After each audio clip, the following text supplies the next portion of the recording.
ओम शांति।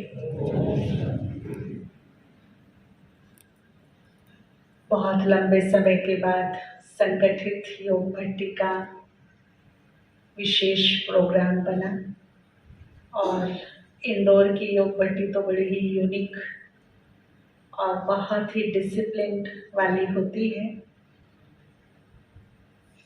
पिछले 2 वर्षों में समय ने बहुत कुछ दिखाया, सिखाया, समझाया और समय ने भी हमें बहुत खूबसूरत इशारे दिए। बाबा की भी प्रेरणाएं हमें मिलती रही कि अब क्या करना है।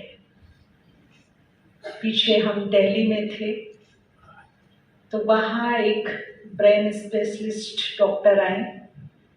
भारत में काफ़ी अच्छा उनका नाम है, छोटी ही उम्र के हैं। तो लंच पर बैठे थे, साथ में आपस में डिस्कशन करने लगे। मैं भी कोई क्लास में एक छोटा सा अनुभव सुनाऊंगी बस। तो भाई जी ने उनसे पूछा कि जो हम समाधान में स्वमान और अंतर्मन के प्रयोग कराते हैं, पॉजिटिव थॉट्स के प्रयोग कराते हैं, तो इसका ब्रेन पर क्या असर होता है, कैसे ये काम करता है। क्योंकि हमें रिजल्ट तो मिलते हैं और जब रिजल्ट मिलते हैं तो कुछ तो काम हो रहा है अंदर में इन चीज़ों का। तो उन्होंने कहा पहले तो हम आपको अपनी रिसर्च बताते हैं, जो लेटेस्ट रिसर्च हमने की एक पेशेंट पर। तो उन्होंने बताया कि एक यंगस्टर जिसका यहाँ का नीचे का हिस्सा पूरा डेड है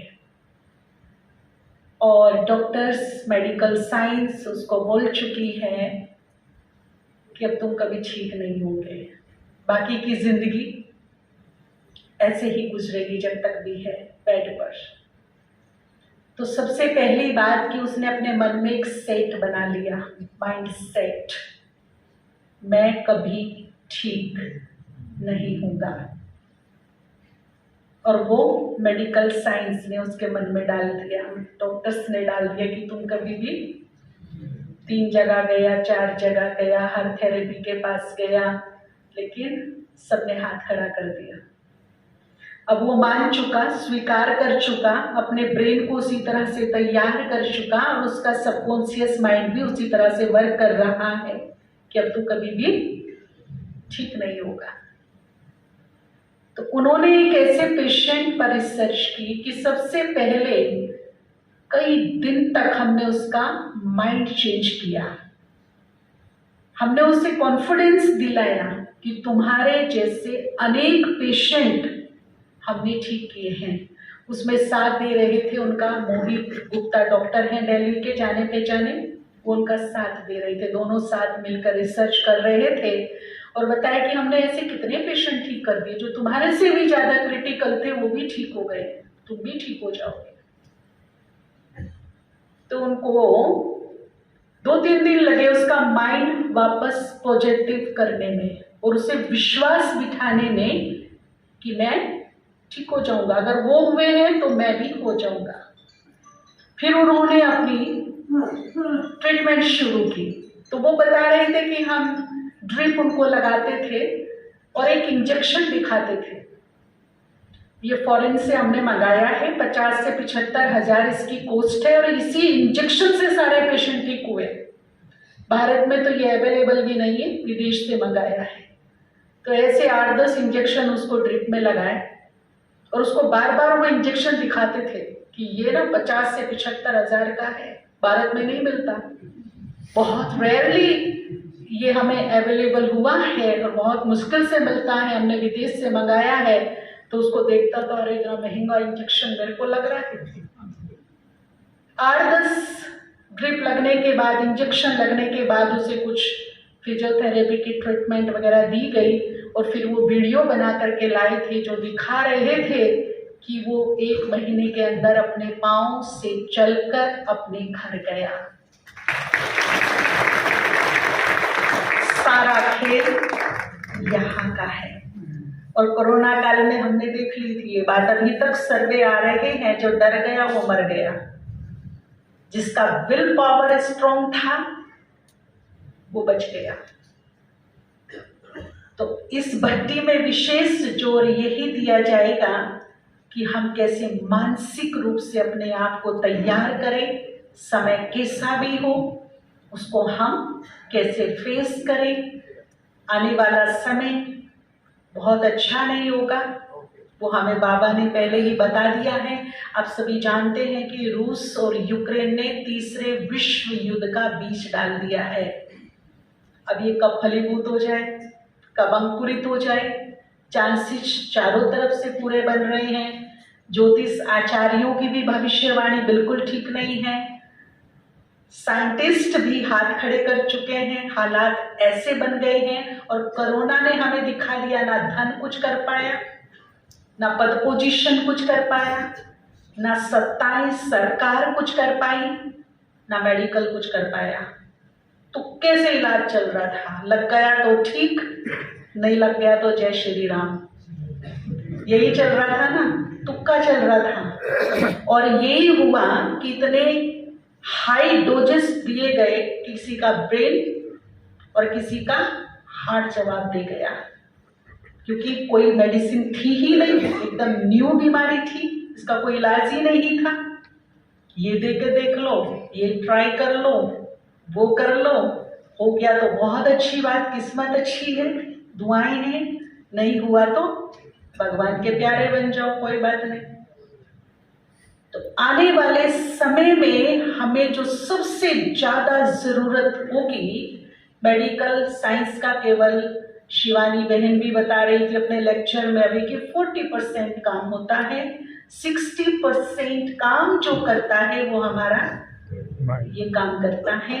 तो कुछ भी हो जाए, चाहे हालात कैसे भी हो, सिचुएशन कैसी भी हो, लेकिन यहाँ से मुझे फिट रखना है अपने आप को। तो मैं चैलेंज को, चुनौतियों भरे समय को अच्छे से पार कर पाऊंगी।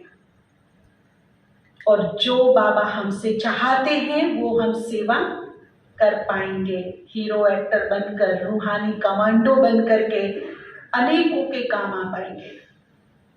अगर खुद ही बीमार हो गए, खुद ही डिप्रेस्ड हो गए, खुद ही मन से हार गए, तो दूसरों को हम कोई भी लाभ बाबा का बच्चा बनकर, ईश्वरीय ज्ञान लेकर, योगी तू आत्मा बनकर नहीं दे सकते। तो आने वाले समय के लिए ही विशेष ये 2 दिन की भट्टी जो है होगी कि कैसे हम अपने आप को तैयार करेंगे। वो डॉक्टर बता रहे थे कि हमारा ये जो ब्रेन है ना, वो तो आप सभी को भी पता है कि कंट्रोलर है, पूरी बॉडी को कंट्रोल करता है। लेकिन यहाँ से जैसे पावर हाउस से वायर्स जाती है ना, सभी के यहाँ सप्लाई होती है वायर के थ्रू, तो ऐसे यहाँ से वायर्स जा रही है। जब हम बहुत पॉजिटिव प्लस पावरफुल सोचते हैं, कॉन्फिडेंस लेवल हमारा हाई होता है, जब बहुत खुशी में रहते हैं, विल पावर हमारी अच्छी काम करती है, उमंग उत्साह हमारा बना रहता है, तब इसमें तेजी से करंट दौड़ती है और सब कुछ ऑटोमेटिकली ठीक हो जाता है।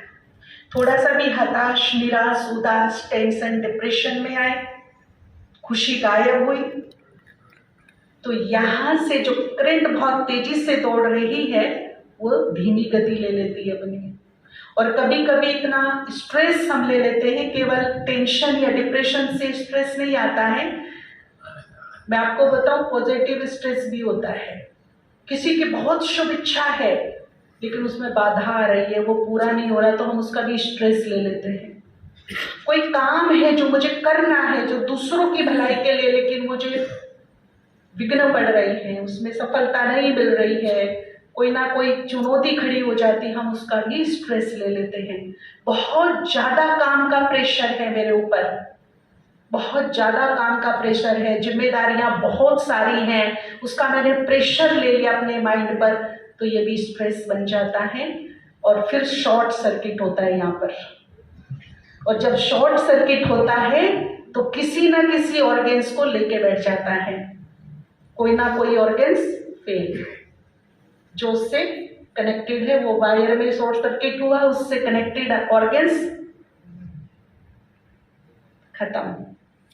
तो क्या करना है? बाबा ने कहा खुशी जैसी खुराक नहीं, हर हाल में हर हालत में खुश रहना है। यही बाबा की इच्छा है। बाबा के अंतिम समय के जो महावाक्य हैं, तो बाबा ने बड़ी उम्मीदों से पहले तो पूरे होल को दृष्टि दी थी और फिर कहा था बाप की एक अंतिम इच्छा बच्चे पूर्ण करेंगे। तो बाबा ने पूछा था पूर्ण करेंगे? तो सभी ने हाथ खड़े किए। कौन सी इच्छा थी? कि बच्चे तेरा सब कुछ जाता हो तो जाने दे, तुम्हारा ये शरीर भी जाता हो तो जाने दो, ये सत्य है, जाएगा। ये कटु सत्य है। जो जन्मा है और जैसे आए थे वैसे कुछ लेकर साथ में नहीं आए थे। एक अच्छे कर्म, दुआएं, पुण्य कर्म के सिवाय हम कुछ लेकर नहीं आए थे। सब कुछ हमें यही प्राप्त हुआ है, यही सब कुछ वापस, और केवल अपनी दुआओं और पुण्य कर्मों से भरकर हमें वापस जाना है। तो अगर ये शरीर भी तेरा छूटता है तो छूटने दे, आज नहीं तो कल डेट फिक्स है इसकी भी। ये सत्य जितनी जल्दी मैं स्वीकार कर लूंगी उतना अच्छा रहेगा। लेकिन अंतिम श्वास तक क्या नहीं जाए? खुशी ना जाने देना। बातें आएंगी जाएंगी, परिस्थितियां आएंगी जाएंगी, सिचुएशन आज कैसी है कल दूसरी बन जाएगी, लेकिन कुछ भी हो जाए क्या नहीं जाने दो? खुशी नहीं जाने दो। अंतिम श्वास जब मुझे लगे बस मैं निकली, तो मैं अपने होठों पर अंतिम समय में, अंतिम क्षण में एक मुस्कुराहट छोड़ के जाऊं, ताकि जो भी देखे उसके भी चेहरे पर ये मुर्दा शरीर भी क्या ले आए? मुस्कुराहट ले आए, एक मिसाल बन जाए। कम से कम ये तो कहे कि ये बाबा का बच्चा है, मुस्कुराते हुए विदाई ली है दुनिया से। तो जो अभी से खुश रहना सीखेंगे, खुश रहने की जो आदत डालेंगे, वही अंत समय में भी खुश रह सकते हैं। और फिर हिंदू धर्म की मान्यता के अनुसार एक बात है, अंत मते सो गते। अगर खुशी खुशी जाएंगे, खुशी खुशी ये आत्मा विदाई लेगी, तो क्या होगा? खुश नसीबियां प्राप्त होगी, आगे चलकर उसकी खुश नसीबी काम करेगी। तो हर हालत में खुश रहने की आदत हो। छोटी छोटी बातों में मूड स्विंग कर लेना, इरिटेट हो जाना, रूठ जाना, रोना आ जाना, गुस्सा आ जाना, ईर्ष्या करना, बदले का भाव लेकर के दूसरे को हीन भावना दिखाना, ये सब क्रोध के अंश हैं। अगर ये रहेंगे तो खुशी नहीं रहेगी। इसीलिए सदा खुश रहना है और सबको रखना है। खुश रहना कोई बड़ी बात नहीं है, लेकिन दूसरों को भी खुश रखना ये बड़ी बात है। तो इनको विदाई दे करके स्थायी खुशी हमें रखनी है। और जितना हम खुश रहेंगे तो यहाँ क्या रहेगा? करंट कैसा दौड़ेगा? करंट खुशी गुम मतलब क्या होगा? अभी थोड़ा सा बिजली ऊपर नीचे हो जाए और डिम डिम डिम डिम करने लगे तो कैसा लगता है? ऐसा यहाँ भी हो जाता है और उसका इफेक्ट टोटली हमारी बॉडी पर आता है। तो अपने शरीर को भी ठीक रखने के लिए मन को ठीक रखना बहुत जरूरी है, तो हमारा शरीर अपने आप ठीक हो जाएगा। सुबह मिलेंगे वापस इसी टॉपिक को लेकर के आगे बढ़ाएंगे कि हम खुश कैसे रह सकते हैं, खुशी कहाँ कहाँ गायब होती है।